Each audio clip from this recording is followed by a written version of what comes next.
All right, let's talk about the version of imposter syndrome that no one is making cute Instagram reels about.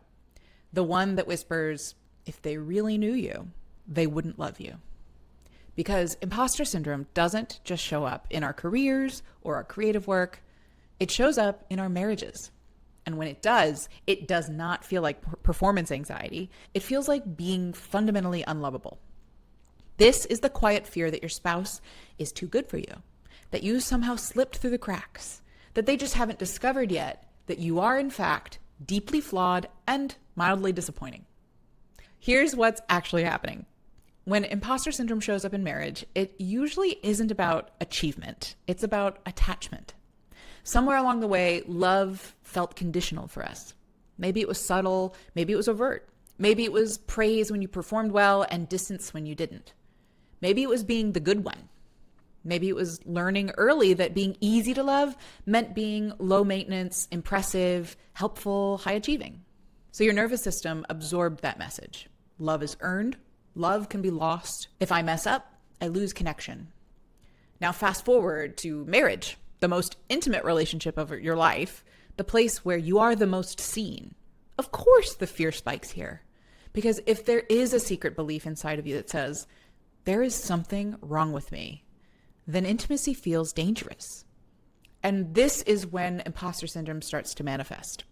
First, it shows up as feeling unlovable. You downplay compliments, you feel uncomfortable receiving affection, you think, they deserve someone better than me. You call yourself lucky instead of worthy. Second, it shows up as doubting your partner's love. If you don't believe you're lovable, then their love seems suspicious. You question their sincerity. You feel jealous more easily. You interpret neutral behavior as rejection. You need a lot of reassurance. And then you feel ashamed for those feelings or needing that reassurance. It becomes this exhausting inner spiral of, do they love me? They say they do. Yeah, but do they really?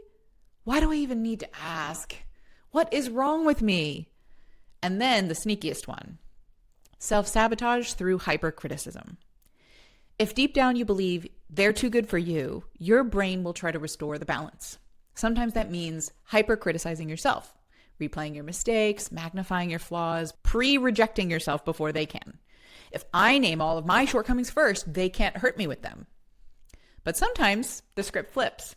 You start hyper-criticizing them, nitpicking, over-focusing on what they lack, becoming irritated by the smallest things, and withdrawing emotionally. Not because they're actually bad people or not good enough for you, but because if you can find their flaws, the imbalance between us feels less terrifying. And if they're flawed too, maybe then you're safe. It's protection. It's not cruelty, but it does erode intimacy. And then that distance reinforces your fear that something is wrong and the loop tightens. So what do? First, we separate worth from performance. You are not lovable because you are productive. You are not lovable because you are agreeable. You are not lovable because you juggle all the roles perfectly. You are lovable because you exist. Full stop.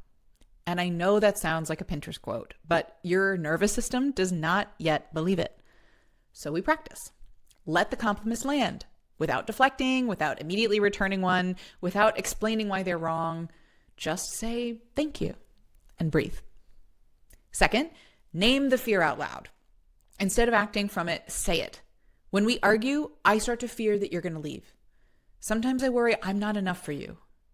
There's something profoundly healing about dragging shame into the light of connection. Silence makes it grow. Vulnerability shrinks it.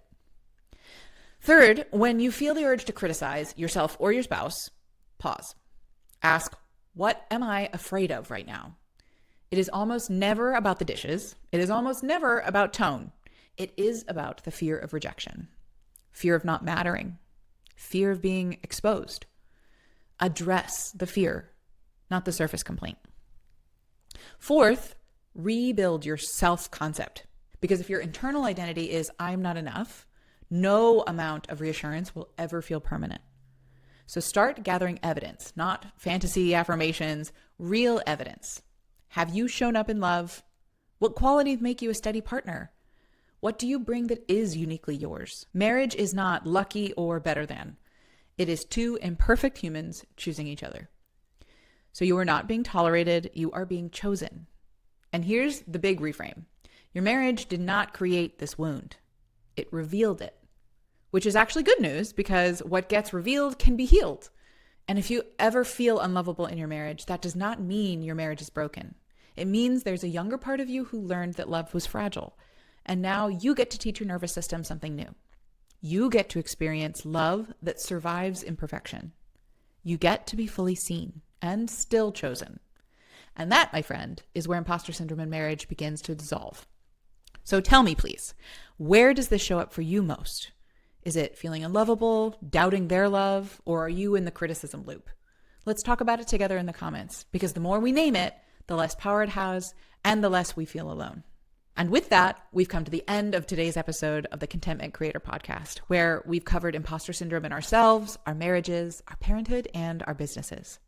Whether you caught the whole episode or one of our segments, either way, thank you for making it all the way to the end, and I hope you are subscribed so you don't miss another episode. Join me on my mission to turn a world full of content creators into a world of contentment creators. Bye, y'all.